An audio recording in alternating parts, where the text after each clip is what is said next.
Mucha violencia, mucho desorden, accidentes de tránsito, persecuciones, robos, asesinatos. ¿Qué está pasando? Como decía Alexandra, no sé si son más comités los que necesitamos o es definitivamente meterle mano al tema de frente con nuevas estrategias. Vamos con eso y también vamos a analizar lo que acaba de hacer la Cámara de Representantes, que es aprobar el presupuesto del país. 382 millones de dólares acaban de salir hoy para las arcas de los municipios de Puerto Rico. Con esos temas arrancamos a jugar pelota dura.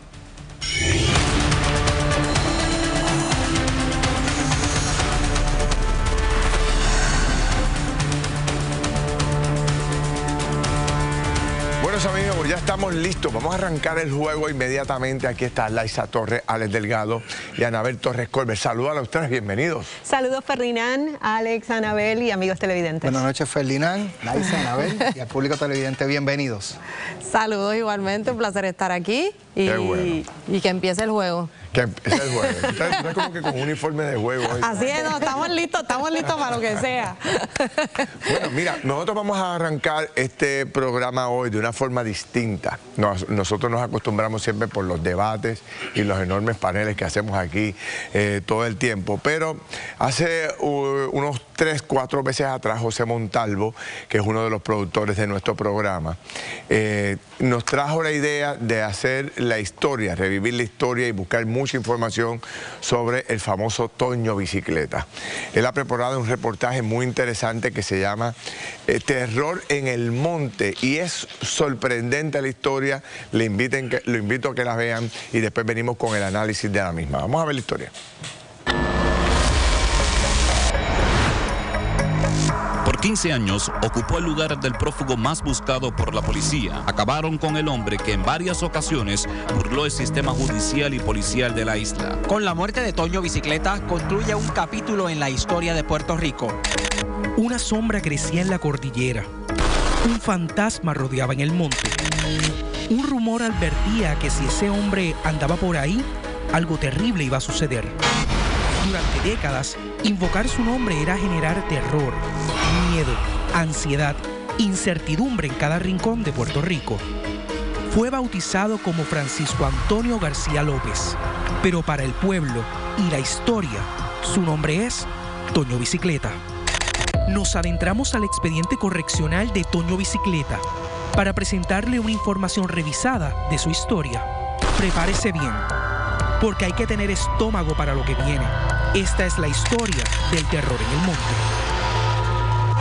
Nació el 19 de junio del 1943, en el remoto barrio de Indiera Alta entre Maricao y Yauco. Toño fue el segundo de 7 hijos procreados por Esteban García y Antonia López. Creció en medio de la pobreza y el desamparo, un padre alcohólico al que había que temerle, y una infancia con todas las carencias y un ciclo que perpetúa la pobreza. En el 1968, su vida tomó el primero de muchos giros siniestros. Tenía 25 años. Se había casado con Antonia Rivera Ramos, con quien procreó 3 hijos: María Milagro, Carmen Dolores y Francisco Antonio. Nunca tuve miedo de mi padre, sino más bien sentía lástima. El día que asesinaron a mi papá, lo hicieron bien cobardemente, teniendo vasto conocimiento de la ley. Pero Toño llevaba una doble vida que explotó de un modo sangriento. Su amante, Gloria Esther Soto Colón, fue asesinada a machetazos en el poblado de Castañer. Francisco Antonio García López tuvo que enfrentar la justicia por primera vez y fue convicto de asesinato en segundo grado. El 4 de marzo del 1970, Toño fue trasladado al campamento La Pica en Jayuya. Apenas 21 días después, escapó. Una fuga que duraría 4 años, 4 meses y 8 días. Durante este tiempo, la tierra tembló bajo sus pies. Se le acusaba de violaciones a mujeres, de escalamientos. Toño Bicicleta comenzaba a sembrar el terror en el monte. El 19 de marzo del 1975, ante el Tribunal Superior de Mayagüez, Francisco Antonio García López se declaró culpable de 3 escalamientos en primer grado, 2 hurtos mayores, 1 menor, 6 violaciones y múltiples infracciones a la ley de armas. El 5 de agosto de 1975, el veredicto fue contundente. múltiples penas mayores a una década, para un total de 186 años de cárcel. Una evaluación psicológica del Departamento de Corrección y Rehabilitación, con fecha del 23 de febrero del 1976, lo describe así. Es una persona evasiva, cautelosa, que no deja ver su verdadera personalidad. Es una persona que finge y manipula. Es una persona que puede ser cruel y burlarse de los demás. Toño Bicicleta pasaría años escondido en el monte, tejiendo su red de crímenes. En el 1987, mató a quien consideraba su figura paterna, su padrastro, Antonio Caraballo, que para entonces contaba con 83 años. Acabó con su vida a machetazos, luego arrastró el cadáver al patio, le roció gasolina y lo encendió. Después, asesinaría también a su tío Pablo López Vargas. Ese mismo año, Toño Bicicleta atacó e interceptó a Dayan Pérez Lebrón y a Luis Rodríguez, a quien asesinó de un balazo en la cabeza. Hace muchos años que me robaron una pistola 45 Smith & Wesson aniquilada y efectivamente la pistola pues fue la que me robaron. Ella sobrevivió al ataque únicamente para iniciar un largo periodo de secuestro y maltrato del que no sabía cómo lograría escapar. ¿Temió por su vida? Todo el tiempo, la vida mía estaba en un hilo. Inmediatamente que él me viola, me amarra con unas cadenas en los pies para que yo no me escape. Entonces viviendo y durmiendo en el suelo, en el piso, con hojas tiradas de los árboles, de palmas y cosas así, fue una experiencia terrible. Ella tenía apenas 14 años cuando fue secuestrada por Toño Bicicleta en Sabana Grande. Dayan conviviría con el hombre más temido del monte durante 8 años. Cuando yo supe quién era él fue en una pasada de calle que encontré un periódico y lo cogí. Entonces ahí estaba la noticia que era... Porque yo le decía indio, como él me dice que lo llamara indio. Ahí es donde yo me doy cuenta quién era Francisco Antonio García López. Cuando yo leo que lo estaban buscando, era un prófugo, lo estaban buscando por haber matado a su tío, a su padrastro, y que él había matado a una mujer con un machete hace unos años. Y yo estoy leyendo esa historia y lo miro. Ya sabes, ¿qué lees? Léelo. Yo tuve que leerle la noticia. Ese soy yo, y si tú te pones, te corto el cuello, te quemo y te meto un tiro también. Yo lo usé de escudo. ¿Por qué? Porque si me fue a enterrar viva, me tenía amarrada, y no solamente las palizas, el maltrato sexual, por culpa de ese maltrato sexual me viró la matriz, no pude ser madre nunca. Me fui bajando mi nivel para controlar y ir conociendo.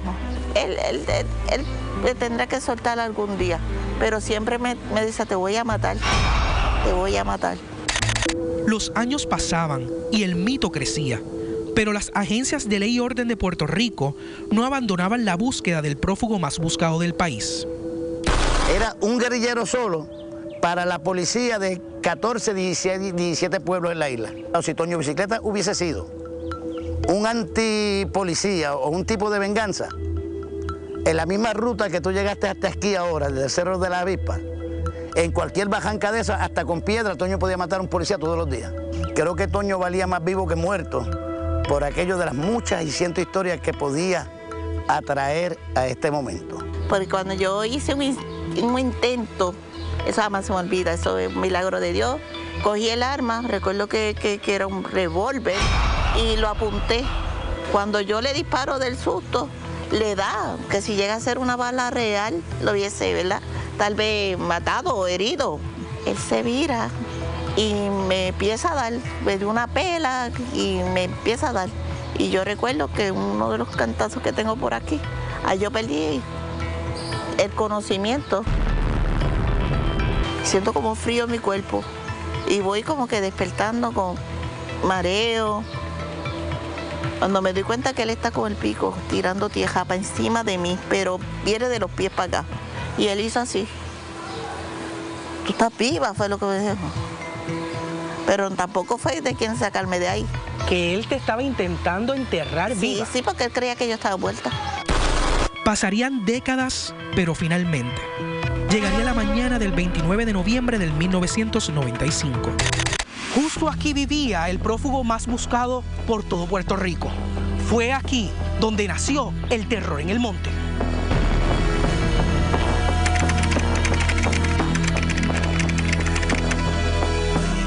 Solo segundos, el notorio Francisco Antonio García López, alias Toño Bicicleta, murió de un escopetazo en sus genitales. En la escena se pudo observar el machete con el cual alegadamente Toño Bicicleta intentó agredir al policía, lo cual motivó el disparo que, según el superintendente, fue de defensa. Estoy defendiendo legítimamente mi vida, mi seguridad. ¿Cuán cerca estaba Toño de usted? Bastante cerca. ¿Cuán cerca? Bastante ¿Como cerca. yo? Bastante cerca, no. ¿Más lejos? Un poco más retirado.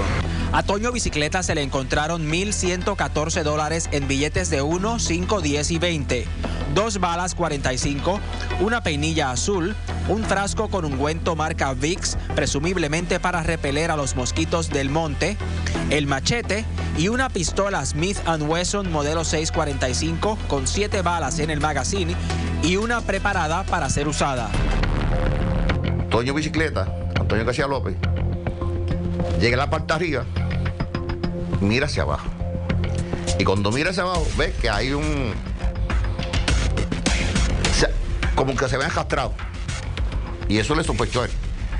Cuando él va caminando, que Rodríguez, la gente Rodríguez, le hace el alto a la policía, ahí Toño levanta el machete y va hacia Rodríguez.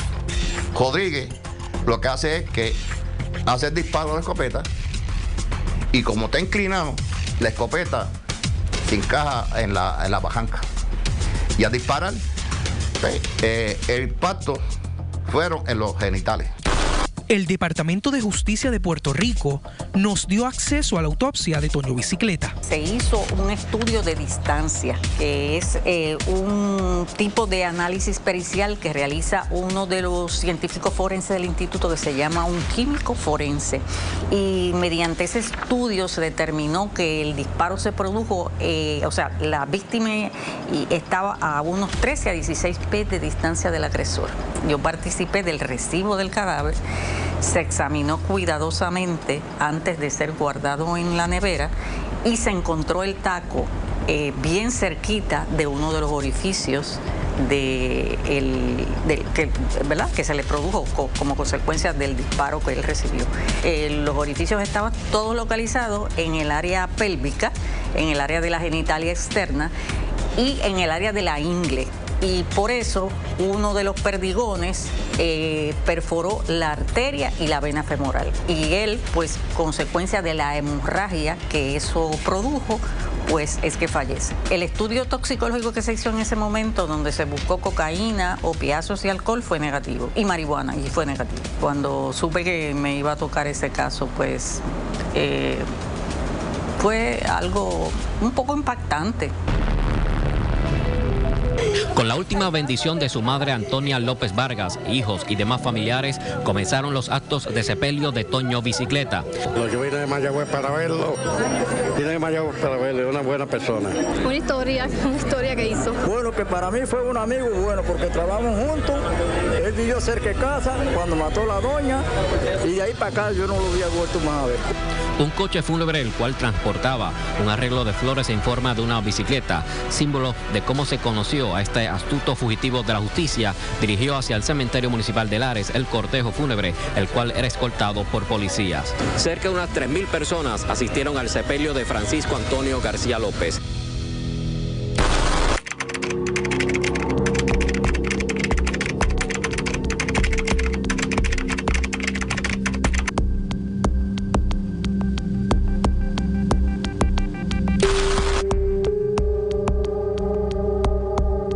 Bueno, Toño, gracias por la oportunidad de entrevistarte hoy, día de tu cumpleaños y a 30 años de tu muerte.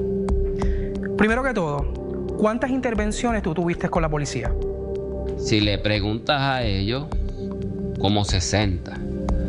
Pero bien agajado. Fueron 2 nada más. Y la última, bueno, ahí fue que me dieron el viaje sin regreso. ¿Qué delito tú cometiste? Dicen que yo era el diablo. Que si maté, que si robé, que si volé par de veces. Pues mira, algo de eso hay. Lo que sí sé es que me echaron 100 y pico de años. Pero tú sabes cómo es. Cuando uno tiene fama, hasta lo que uno no hace se lo apuntan. Yo tuve acceso a tu expediente del Departamento de Corrección y Rehabilitación de Puerto Rico, pero quisiera que me lo contestaras tú. Si no te hubiesen matado, ¿hasta cuándo tú estarías cumpliendo pena de cárcel? Me tiraron 180 y pico de años. Eso no era para cumplirlo, era para enterrarme vivo. Si acaso salía por ahí como para el año 2100 y pico. Y eso era si me portaba bien. Y mira, ¿sabes qué? Yo no pienso seguir contestando preguntas. O sea, aquí, la verdad aquí, es que yo no confiaba en nadie. Para mí todo el mundo era un chota. Para mí todo el mundo me quería hacer daño. Y por eso yo siempre viví en el monte. El terror realmente era en el monte. Es un recordatorio oscuro de cómo el crimen, la violencia y la impunidad pueden marcar una sociedad. Su historia no debe ser glorificada, sino entendida como una lección. Un caso así jamás puede repetirse. Como sociedad, tenemos la responsabilidad de fortalecer la justicia, proteger a los inocentes y asegurar que nunca volvamos a vivir una tragedia como la que dejó Toño Bicicleta. Wow, qué tronco de reportaje, señores. Así que me parece interesantísimo, muy completo. Voy con Kimberly, cuando regresemos de la pausa vamos a analizar de la forma en que se hizo y cómo la inteligencia artificial tomó un papel protagónico en esa entrevista con Toño Bicicleta. Adelante, Kimberly. Ay, Ferdinand, yo estoy sin palabras con esos pelos de punta. Usted no se puede perder lo que viene a continuación. Y además, robo termina en persecución de película. ¿Qué está provocando este incremento en los escalamientos? Hoy lo analizamos. Y tras las denuncias del padre, llega a reaccionar la secretaria de la familia ante polémico caso. ¿Qué tendrá que decir usted? No se lo puede perder solo aquí en Jugando Pelota Dura.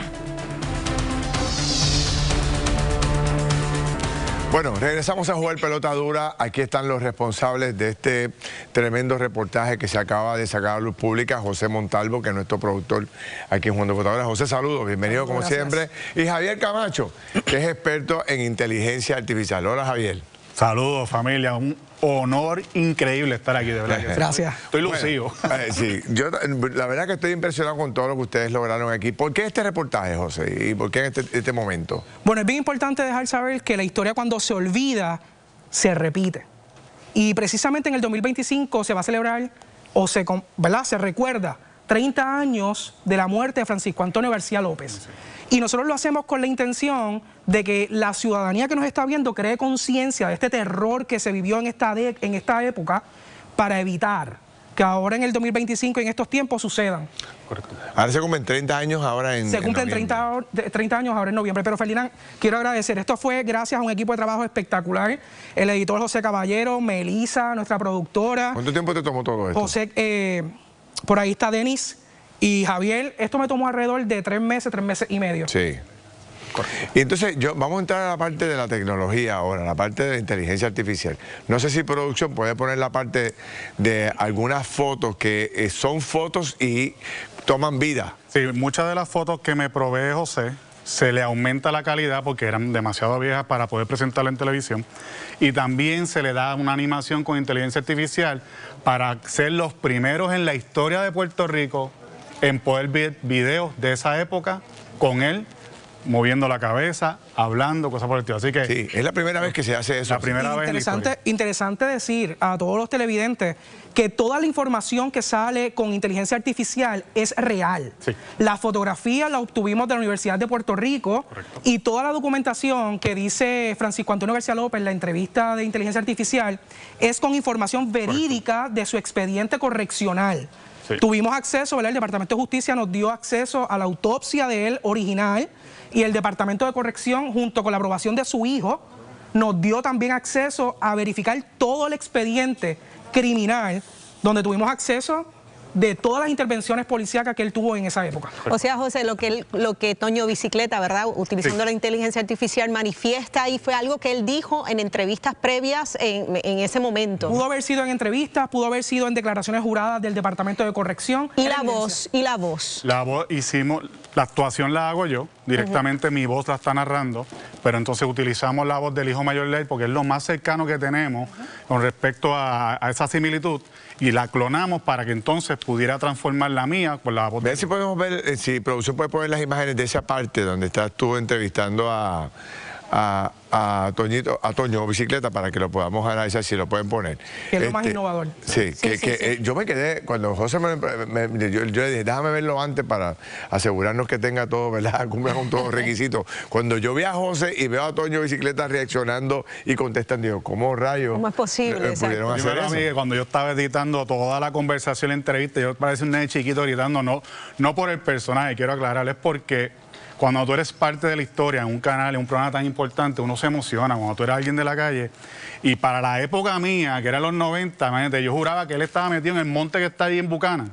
Y cada vez que pasamos por allí me asustaba, y ser partícipe de un reportaje de excelencia, que yo lo digo, mira, de verdad. José, de verdad que está bien hecho, te felicito, es un gran trabajo. Como muy bien destacas lo de, ¿verdad?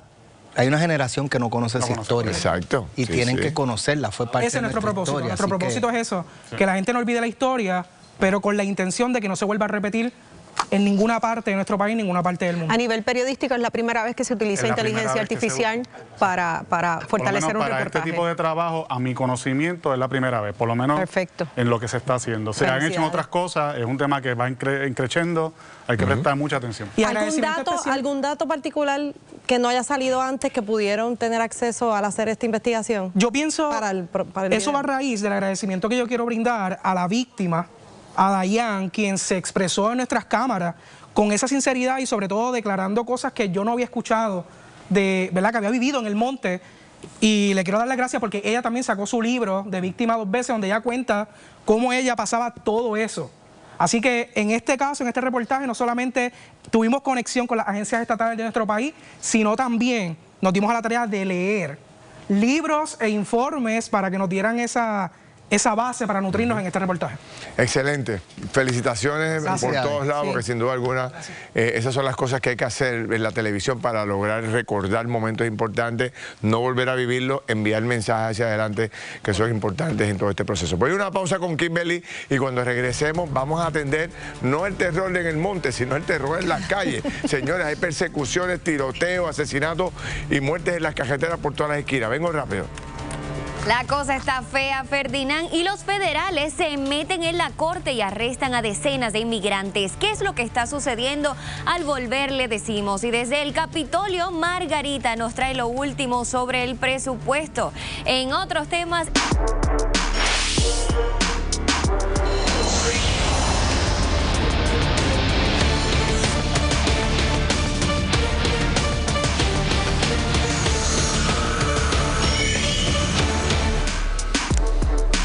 Bueno, mis amigos, bienvenidos. Son las 7 en punto de la noche. Vamos a arrancar a jugar pelotadura con los temas que han estado presentes durante todo el día. Hoy ha sido un día terrible por todos lados. Ha habido algún tipo de incidente y violencia. Vamos a ver un reportaje que hemos preparado y venimos rápido con nuestros invitados a debatirlo.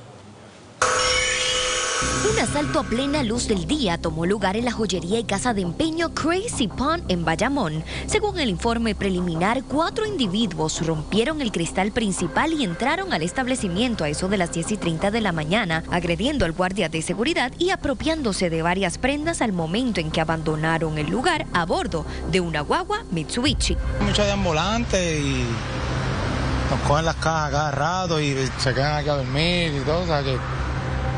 ¿Esta es la primera vez que ocurre este intento de robo en esta casa de empeño, que usted sepa? Ahí no sé, pero de los años que llevo aquí, pues sí, es la primera vez que asaltan ahí. Tras ser interceptados por la policía, se suscitó una persecución en dirección de Bayamón a San Juan que culminó en el expreso 22 en el área de Puerto Nuevo, donde los individuos chocaron y se bajaron a toda prisa, internándose en el área boscosa. Yo venía transitando y me impactaron y es lo único que sé. Y ahora tengo que ir al hospital porque tengo un dolor en el cuello bastante severo. ¿Y pudo ver a esta persona? No. El operativo de búsqueda aún está en curso. Bueno, este es uno de los grandes operativos del día de hoy. Aquí está el capitán Raúl Negrón, director del CIC de Bayamón. Director, saludos, bienvenido. Saludos. Y le pedimos aquí auxilio legal a Francisco Reyes para que nos asesore en todo este proceso. Buenas noches. Bueno, ¿cómo va la búsqueda de estos bandidos? Mira, continuamos la investigación, continuamos la búsqueda, estamos haciendo todos los esfuerzos necesarios para lograr el arresto de estas personas. El negociado de la policía no está escatimando en esfuerzos ni en personal para lograr este arresto. ¿Cuántos son? Mira, son de 4 a 5 personas. Visiblemente vimos a 4, pero entendemos que debe haber un quinto guiando el vehículo de motor. Capitán, y ellos se adentran, perdón, ellos se adentran en un monte y nadie los vio, se abandonan, 3 se bajan en una zona y el conductor se baja en otra. No hay pistas, no hay pistas que los lleve a su arresto en estos momentos. No, mira, le podemos garantizar al pueblo que vamos a llegar a donde ellos y los vamos a arrestar. En estos momentos se internaron a un área boscosa, a un área... En Bayamón. En Puerto Nuevo. En Puerto Nuevo, en esa área de la autopista que es una zona de vegetación espesa. Utilizamos la unidad aérea, usamos los canes para lograr el arresto. En este momento en particular todavía estamos buscando. Pero Puerto Nuevo no tiene tan... Bueno, depende de qué área de Puerto Nuevo, ¿verdad? Porque hay mucha residencia por toda esa zona. Sí, o sea, debe estar el sector residencial alrededor de ese bosque o de esa área boscosa que usted dice, muy preocupado. Correcto. ¿Ustedes tienen qué área? ¿Tienen policía por todas esas áreas? ¿Helicópteros, de todo? Estamos haciendo el seguimiento, tenemos los canes, helicópteros, el sistema de drones. El negociado de la policía está haciendo todo lo posible por arrestar a estos personas. Bayamón es uno de los municipios y su zona urbana donde hay muchas cámaras de seguridad, tanto del municipio como del estado. Ese tipo de investigación ya arrancó también a verificar el sistema de cámaras que se pueda quizás identificar. Correcto. Desde antes de cometer el delito. Correcto. De estas personas. Correcto. En Bayamón tenemos esa habilidad. Y tenemos un equipo de trabajo el cual se dedica a la extracción de videos, trabajando con los videos para lograrlo. Francisco, ¿cómo ves toda esta ola criminal? Vamos, la ola criminal es incesante. Si uno lee el reportaje original, dice pistoleros, estamos como si estuviéramos en el viejo este, pero mira la secuencia, es un carjacking que se cometió hace una semana en Fajardo. O sea, aquí hubo planificación, hay 4 que ellos ven, yo estoy de acuerdo con el capitán de que hay un quinto guiando. Entraron rompiendo el cristal, no entraron como cualquiera tratando de abrir la puerta, así que aquí hubo planificación. Chances son, y yo entiendo que lo van a hacer, que ellos vieron el área mucho tiempo antes, guardaron un carro hurtado una semana antes, así que en los videos se va a ver a estos 4 o 5 individuos haciendo lo que le llaman el scouting. A qué hora, qué día, cuándo están las patrullas, quiénes están adentro. Yo sí vaticino que van a venir antes del domingo, debe haber uno de estos 4 o 5 ya arrestados. Anabel. Se sabe, más allá de la cantidad de personas, se sabe quiénes son, se han podido identificar a las personas que están involucrados en este... No, mire, en este momento estamos trabajando, a pesar de que han pasado varias horas, pero la investigación criminal es algo que toma tiempo para... O sea, que no es como que tienen imágenes fijas para... Estamos trabajando con todas las imágenes. Y otra pregunta, rápido, Alex. Sí. La gente, ¿qué precauciones de la gente que está alrededor del área donde están en esta búsqueda, qué deben hacer? O sea, ¿por dónde no deben transitar? Porque sabemos que aunque lo estén buscando, cualquier tipo de acción puede redundar en algo de violencia. En estos momentos, para los vecinos de Puerto Nuevo, siempre... las medidas que tenemos que tomar, las medidas primarias, tener las puertas cerradas, los portones, ¿verdad?, con protección y estar vigilante, y a cualquier situación extraña llamar al 343-2020 o al 911 inmediatamente. Déjame traer a Jorge Colbert al juego. Jorge tiene unos datos muy interesantes sobre el tema de la violencia y el tema del crimen. Colbert, voy contigo. Así es, Felián, nosotros tuvimos a la tarea de analizar las estadísticas de la policía desde enero del año 2024 hasta mayo 20, que es la última cifra que tiene la policía actualizada en sus informes de estadística, comparado con la misma fecha, 1 de enero hasta el 20 de mayo del 2025. Así que en ese periodo de tiempo pudimos analizar cuál es el término de resultado de los delitos de mayor violencia. Miren, en términos generales ha habido una reducción de los delitos principales de tipo 101 ligados a las conductas de violencia en Puerto Rico. Los robos, año 2024, 491 para esa fecha, entre enero y mayo. En el 2025, 402, una reducción de 89 delitos de robo. En la agresión grave, que son aquellas donde inclusive hay hasta personas de la tercera edad, que lo tuvimos aquí, 1.898 en el 2024, 1.718, una reducción de 180 delitos menos de agresión grave. En vehículos hurtados, 921 versus 597, una reducción de 364. En asesinatos, 212 para esta época del año pasado, 166 este año, una reducción de 46 asesinatos menos. Ahora bien, en los escalamientos ha habido un aumento de 864 a 942, un aumento de 78 delitos. Por cierto, la región más caliente en este momento es Bayamón y también San Juan. En el caso de los carjacking, también se está registrando una reducción, 152 para el 2024, 81, una reducción de 71 delitos menos en carjacking. Son buenas noticias, pero aunque sea un solo delito, obviamente hay que seguir el trabajo que está haciendo la policía. Pero fíjate, me interesa mucho lo que tú planteas y lo traigo para una discusión aquí en general, ya no tanto como pregunta, sino como planteamiento, porque fíjate que tú planteas que se han reducido, y están los números ahí, se han reducido el crimen, pero parece ser que los crímenes son como que más violentos que en ocasiones anteriores. Hasta más organizados. Más organizados como decía el licenciado, con una premeditación, una planificación, involucran a más gente, no es uno asaltando, son 4 o 5. Si los miramos, es la visibilidad, lo hacemos a las 10 de la mañana. Antes uno veía esto a las 3 de la mañana. Claro.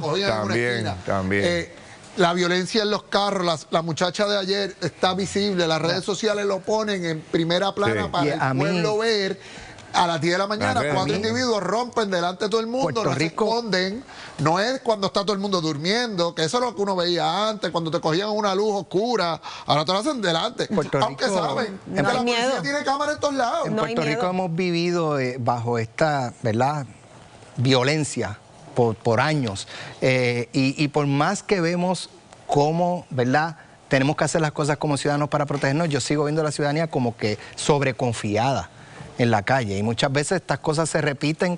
Miren el caso esto de las llamadas telefónicas para timar, por más que se destacan, más gente cae. O sea que también yo creo que la gente tiene que tener un nivel de responsabilidad. Pero nos puede ayudar después de los esclarecimientos. A mí me parece que se están esclareciendo más delitos. ¿Tú crees?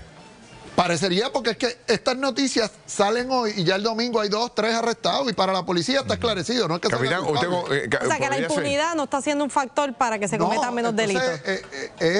Parecería que damos penas altas para ver si baja, pero no. Pero no. Los esclarecen más, trabajan más rápido aunque no les estén pagando. El policía es alguien que está sirviendo. Vamos a dar esa asignación a Colbert, a ver si puede trabajar. ¿Cómo lo ve, capitán? ¿Realmente estamos logrando esclarecer los casos más rápido o se están esclareciendo, aunque no sea tan con la rapidez de antes? Estamos logrando esclarecer los casos más rápido, tenemos mejor tecnología, tenemos más avances que nos ayudan en el esclarecimiento de casos, pero siempre le exhorto a la ciudadanía a que nos ayude llamando al 343-2020, que siempre es mi exhortación. Esto es un problema de todo y necesitamos cooperar, necesitamos dar pistas para poderlo lograr más rápido todavía. Bueno, nosotros vamos a seguir monitoreando todo esto y buscando la forma de seguir ayudando. Precisamente, gracias a ambos.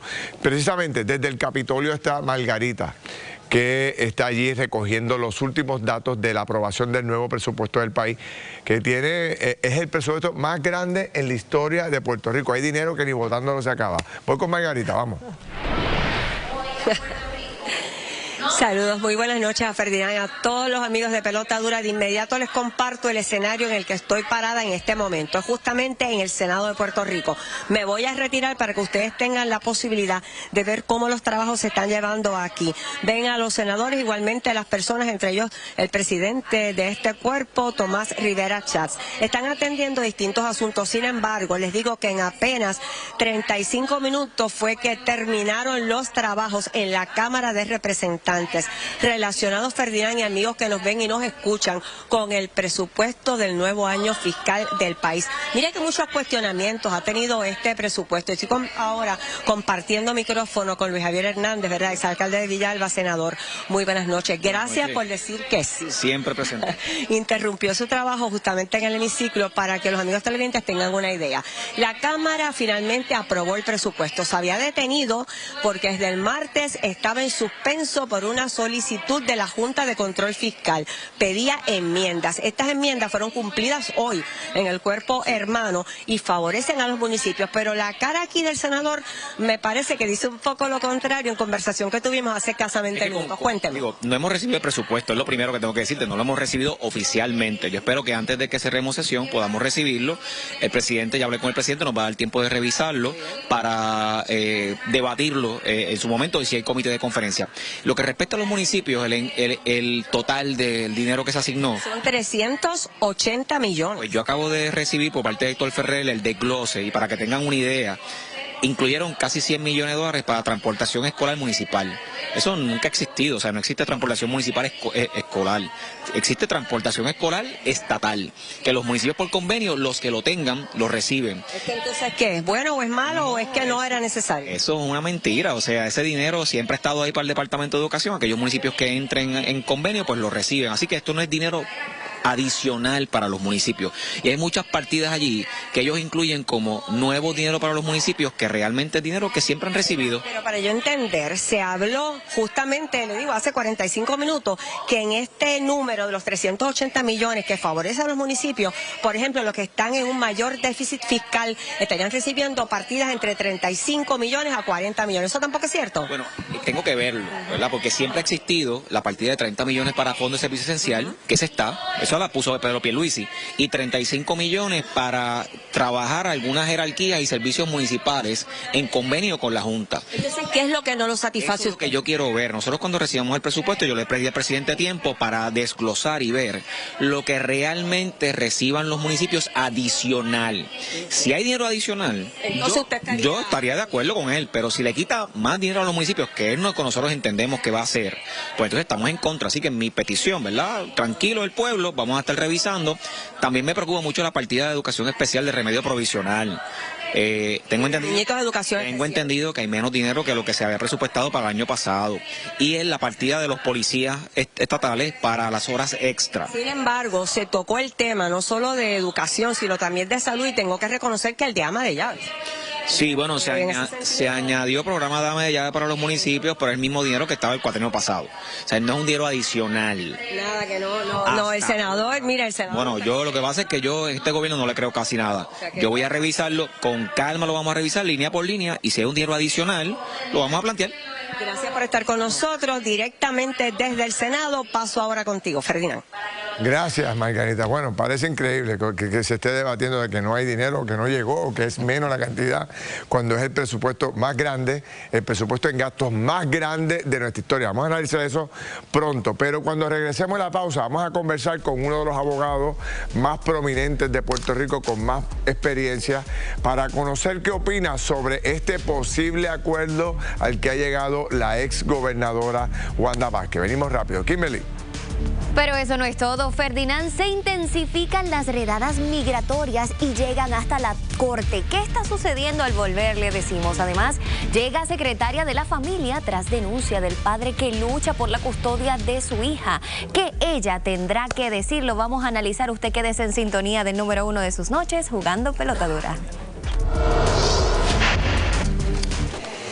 Bueno, mis amigos, hace unos cuantos días nosotros llevamos conversando sobre la posibilidad que ha salido a la luz pública de que la ex gobernadora de Puerto Rico, Wanda Vázquez, haya llegado a un acuerdo con el gobierno federal donde supuestamente se le van a eliminar todos los cargos que se le habían, ¿verdad?, con los cuales se le había acusado. Se van a retirar esos cargos y entraría una negociación nueva en el cual se dice que ella podría estar declarándose culpable de un delito menos grave. ¿Qué dice Joaquín Monserrate, uno de los abogados más destacados del país? ¿Cómo está usted, primero que todo? Muy buenas noches, me siento muy complacido de estar aquí nuevamente. Bueno, tuvo la oportunidad de mirar ¿verdad? Lo que se comenta, todo lo que se está desarrollando. Fíjate, el caso de Wanda Vázquez es uno de 3 casos que yo he analizado a través de la historia de la Corte Federal que son fuera de lo común. El primero, la acusación contra don Pedro Albizu Campos en el 1934. Lo llevaron a juicio por sedición, supuestamente por tratar de tumbar el gobierno de los Estados Unidos por la fuerza. Eso vino luego del asesinato de Riggs, cuando en el cuartel de la policía asesinaron a los 2 jóvenes que mataron a Riggs. Bueno, ese es un caso espectacular porque don Pedro fue a juicio y el jurado se trancó y no trajo veredicto de culpabilidad ni de absolución. Pero entonces lo acusaron nuevamente por un jurado estrictamente de norteamericanos residentes de Puerto Rico y lo encontraron culpable. Eso es una cosa escandalosa. Número 2, el caso contra Aníbal Acevedo Vilá. Ese es un caso donde han acusado al gobernador de Puerto Rico luego de 2 veces haber ido al gran jurado y el gran jurado rehusó acusarlo. Pero la fuerza de Romero Barceló en aquel momento con aquella fiscalía logró que lo acusaran por tercera vez. Salió absuelto. Ya no existe esa fiscalía. Ahora hay un fiscal que respeto muchísimo, Stephen Morrow, y la actitud evidentemente es distinta. Aquí hay una gobernadora acusada. Esa no es una señora mala, ni una criminal, ni cosa que se parezca. El caso de ella es el caso de la ambición, porque ella ni siquiera esperaba ser gobernadora, ella estaba tercera en turno. Cuando expulsaron a Rosellito de la gobernación y entonces le tocaba a Rivera y el secretario de Estado y dijo esto no es conmigo y salió corriendo y entonces le tocó en la falda la situación de la gobernación a Wanda Vázquez. Magistralmente la señora dice no aspiro a gobernar excepto fuera del término que me han asignado, pero no es así. Porque es que empiezan a llevarle juguito de China allí por la mañana al cuarto. Después viene que quiere desayuno con un menú exquisito. Después al mediodía quiere langosta o quiere filete miñón. Por la tarde paella para 25. O sea, empiezan a cogerle el gustito al título y a la posición. Pero licenciado, ese fiscal Stephen Muldrow que usted destaca que es una persona seria, él llegó en el 2019 y la acusación es del 2022. ¿De quién? De Wanda Vázquez. Sí, pero mira lo que está ocurriendo ahora. Pero Stephen Muldrow se inventó esos otros cargos. No es que se inventen los cargos. Es que la actitud, una vez acusada a la persona, ahí es donde entra el fiscal federal. Y esto que ha llegado hasta ahora, que evidentemente han hecho acuerdos y visitas a autoridades superiores en Washington. Y ahora tenemos nosotros la noticia no completa de que ella va a entrar en un acuerdo. ¿Es una buena negociación o no? Bueno, a mí me parece que el caso que ella tenía, un fiscal mediocre, lo ganaba con la mano izquierda. ¿Contra ella? Sí, porque es un caso donde le imputaban a ella que había, a cambio de bendito, las sedujeron. O sea que si es como se dice, es un gran negocio para la gobernadora. Sí, porque si no puede ganar era difícil defenderse de aquello. Para la defensa era muy difícil. Sí, porque no es lo que algunos piensan, que se está negociando porque la prueba era floja. Es porque realmente había un poder por encima que forzó esta transacción. Porque el caso de ella es un caso donde le hicieron o sea, una persona no estaba capacitada para ser gobernadora, ¿no? Y entonces le ponen, en una boda, le ponen estos 2 buscones, que esos sí saben lo que quieren. La convencieron a que votara al comisionado. El requerimiento de mañana que hace la jueza para que expliquen, ¿verdad?, el acuerdo, ¿qué se va a conocer mañana? Bueno, es una buena pregunta, pero ¿qué se va a conocer? La juez lo único que quisiera, siguiendo los pasos correctos, es que esto es un acuerdo libre y voluntario. Okay. Y seguro, ya verán que lo dice, que ella no se compromete a los acuerdos que han hecho las partes, que ella tiene la última voluntad. Ella tiene la última palabra. Tiene la última palabra en la sentencia. Ok. O sea que ella podría, pero ¿qué podría? Sí, me tengo que ir volando rápido aquí del tiempo. ¿Qué podría hacer la jueza distinta al acuerdo que lleguen ellos dos? Bueno, la jueza puede decir que tratándose de un funcionario de ese calibre sería un mal ejemplo para los demás funcionarios públicos que ella le dé una probatoria. Por otro lado, el argumento lógico y razonable es precisamente, esta es una funcionaria pública muy respetada de Puerto Rico por su posición y no es una criminal, es un caso que fue realmente, cayó en la emboscada de los gavilanes que buscan siempre a los que están electos para sacarle provecho. Paco, gracias. Excelente, me parece interesantísimo. Vamos a ver qué pasa. Estamos muy cerca de saber todo lo que va a ocurrir con relación a este tema y cuando se dé el resultado te traigo para que me ayudes a entenderlo. Bueno, voy con Kimberly y cambiamos de tema rápido porque ayer hubo una noticia que se debatió aquí tremendamente por un padre desesperado. Hoy llega la secretaria de la familia, queremos hablar con ella. Así es, Ferdinand. Susan Roy ya nos acompaña, la secretaria de la familia. También tenemos ex jueza, licenciado. Usted no se puede perder esta reacción. ¿Qué es lo que está pasando en el Departamento de la Familia? ¿Cómo están trabajando con este caso? Hoy viene la respuesta. Y se intensifican las redadas migratorias. ¿Qué es lo que está sucediendo en la corte en la isla? Lo vamos a estar analizando en el número 1 de sus noches, por supuesto, jugando pelota dura.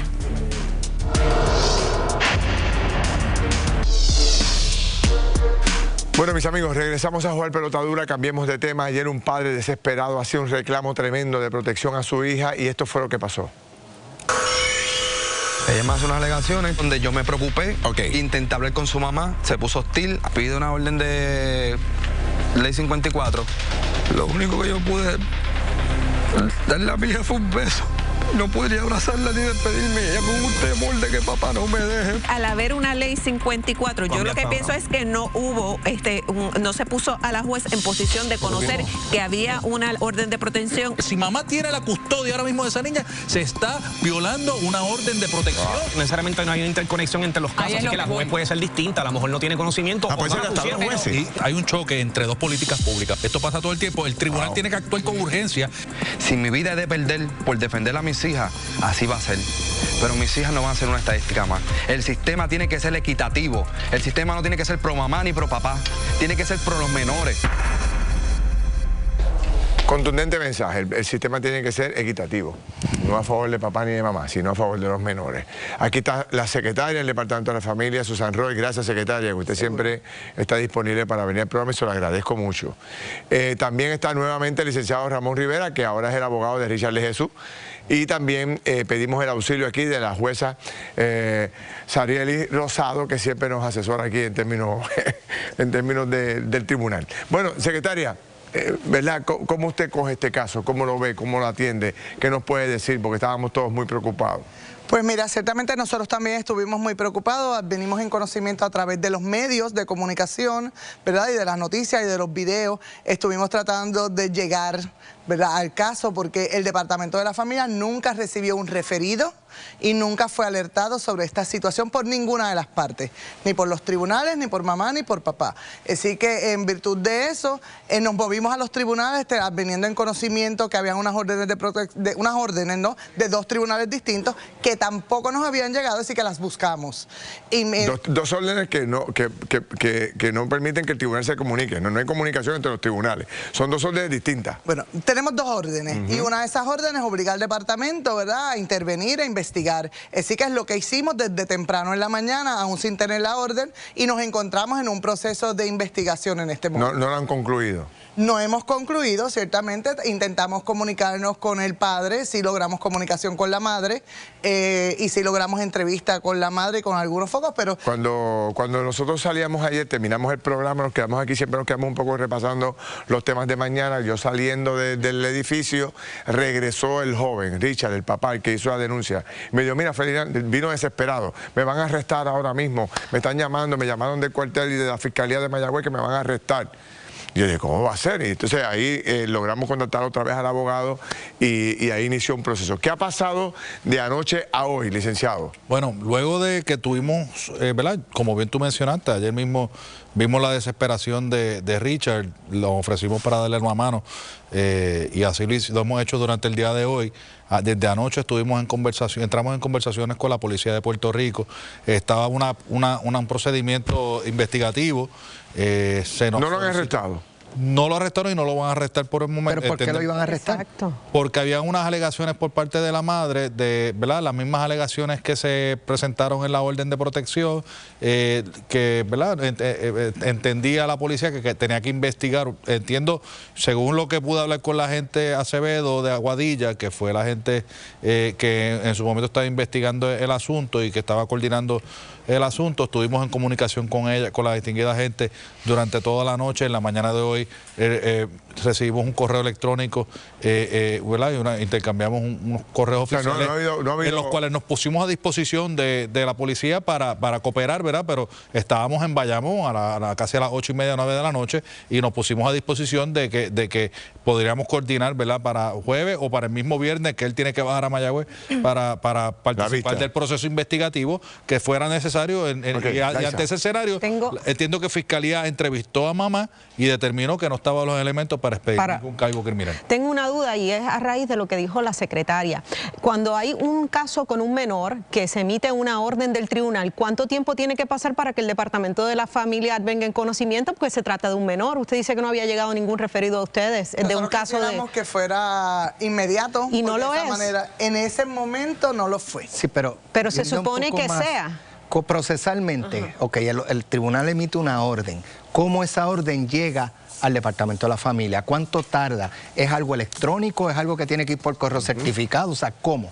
Pues mira, depende del tribunal. Hay tribunales donde nos llega prácticamente en ocasiones el mismo día, si son casos que se vieron temprano, y hay otros tribunales que se tardan un poco. Yo iba a preguntar algo, si me permite, a la jueza. Por ejemplo, está aquí la particularidad de que el caballero, el papá, es el que toma la iniciativa y obtiene una protección a la ley de la ley 57.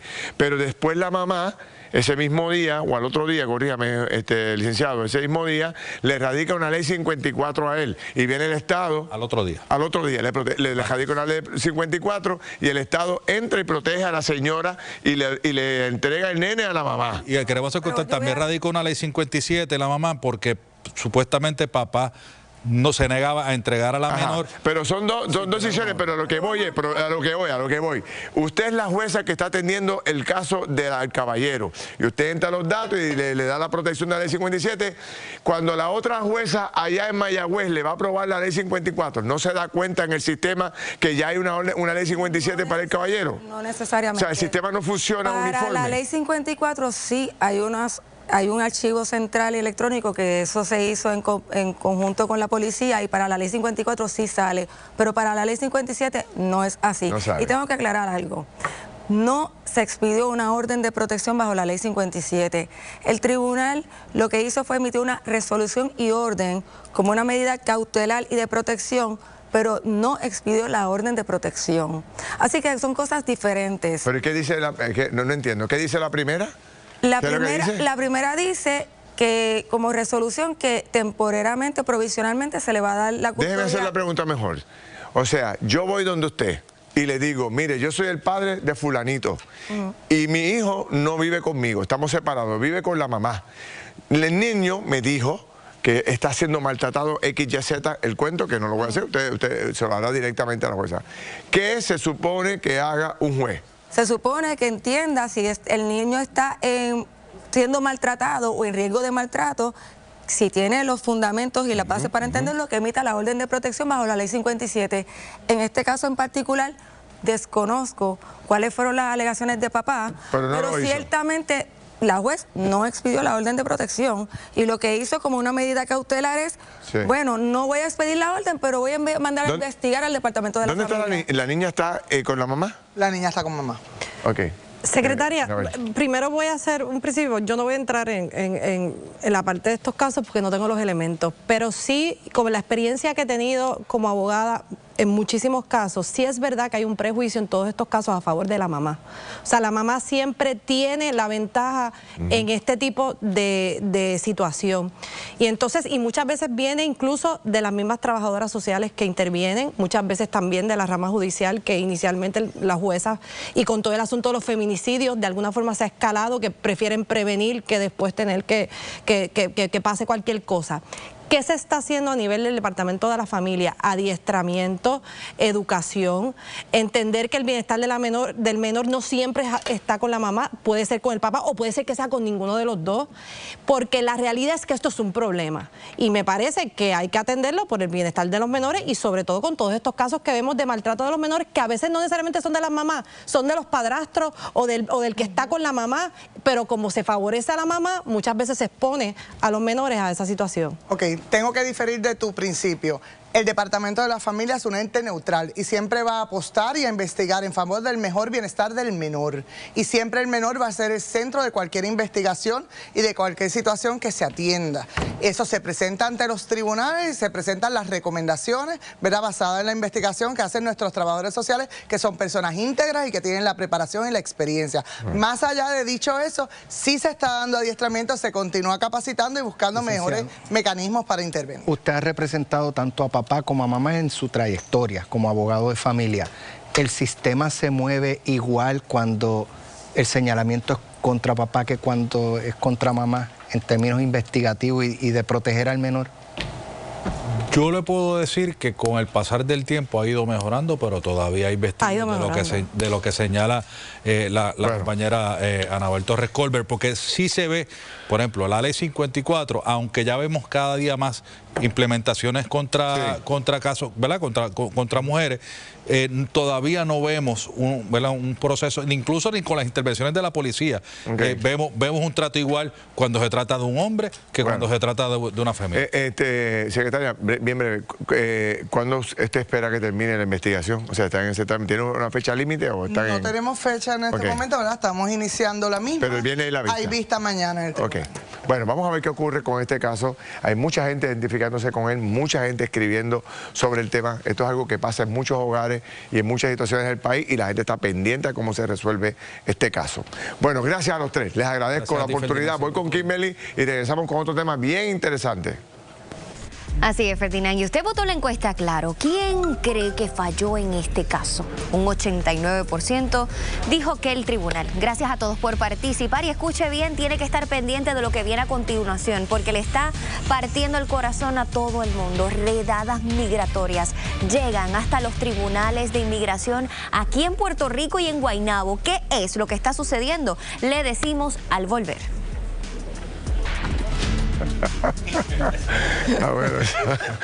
Bueno, regresando acá a los temas del país. El tema de la inmigración, los arrestos, de la forma en que se están haciendo, tienen a todo el mundo pero muy preocupados y también muy tristes. Aquí está el licenciado Orlando Reyes, que precisamente es abogado de inmigración. Saludos, bienvenido. Y también está con nosotros otro distinguido invitado, que es Fidel Osorio, abogado de inmigración. Saludos a ambos, bienvenidos. Muy buenas noches. Bueno, ¿qué les ha parecido? Lo último que vi es esta convocatoria que se hizo a un tribunal y en el mismo tribunal arrestaron a varios inmigrantes, la mayoría de la comunidad dominicana. ¿Cómo reaccionan, Fidel? Bueno, ciertamente hemos visto esta práctica en los últimos meses y esta práctica es un disuasivo a las personas llegar al tribunal. O sea, si queremos que las personas regularicen su estatus migratorio y las personas tienen miedo de llegar al tribunal porque tienen miedo a ser arrestados, pues entonces las personas no van a llegar al tribunal. Así que eso ha sido algo que sé que está preocupando a muchos jueces de inmigración, pero esas son las políticas que se han implantado. Yo estuve en corte esta semana y lo vi con mis propios ojos que el gobierno... ¿Qué vio, licenciado? ¿Qué vio? Que el gobierno está solicitando la desestimación de los casos para que, por ejemplo, si una persona tiene un proceso de asilo corriendo, se presenta entonces una moción ante el tribunal diciendo que se cierre el caso porque pues el gobierno entiende que no tiene una razón para solicitarlo y el juez tiene la potestad de poder cerrar el caso. Una vez cierren el caso, la persona no tiene nada pendiente y por consiguiente cuando sale lo están esperando los agentes para llevárselo. Ese es el detalle, que los convocan para regularizar y una vez los tienen allí los arrestan. Entonces, usted tiene un cliente que le llega una citación para que vaya la semana que viene a regularizar o a seguir el proceso. ¿Qué usted le dice como abogado? Bueno, eso es una buena pregunta porque eso es algo que no es común. Eso es algo que es, como dice el compañero, eso fue a los efectos de un cambio en política pública. Obviamente como abogado uno no le puede decir a una persona que viole la ley, ¿verdad? Pero sí debe advertirle de las consecuencias que podría, ¿verdad? Que podría tener él acudir a esa vista. Por lo tanto, si no acude, tiene problemas con la ley, y si acude también. Exacto, que están poniendo a las personas en una posición que le quita, la gente le puede perder el respeto. Es una trampa. Es una trampa. Es una trampa. Una trampa. Nadie espera que uno va a ir a la corte para tener el debido proceso de ley y que venga con una táctica, porque eso es una táctica que...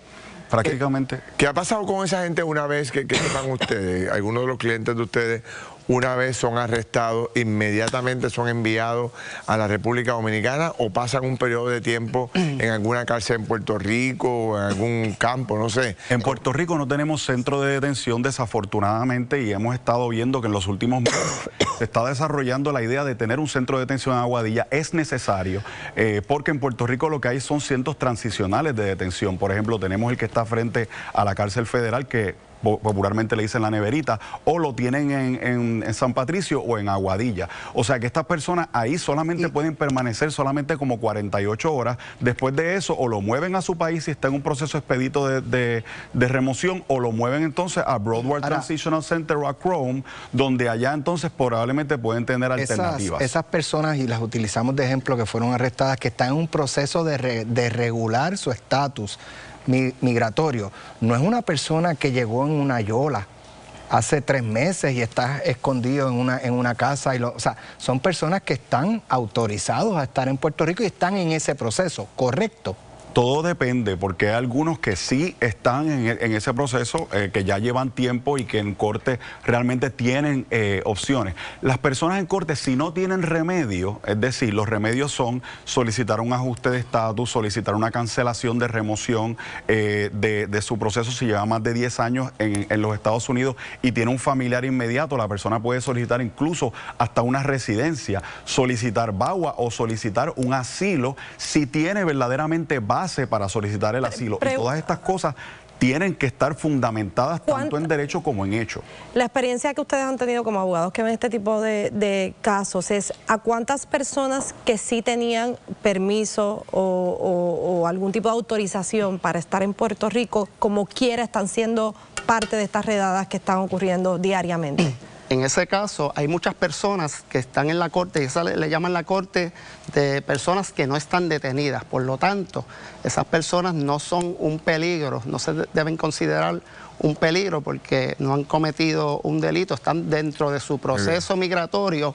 Una persona, por ejemplo, que está en un proceso de asilo, que se va a ver una vista que no necesariamente es la vista final, sino que es una vista, ¿verdad?, que es lo que le llaman un master, ¿verdad?, que es entre medio de la que va a ser la vista final. Esa persona, en ese momento, lo más probable es que consiga o cargue un permiso de trabajo, porque ese permiso de trabajo está atado a esa petición.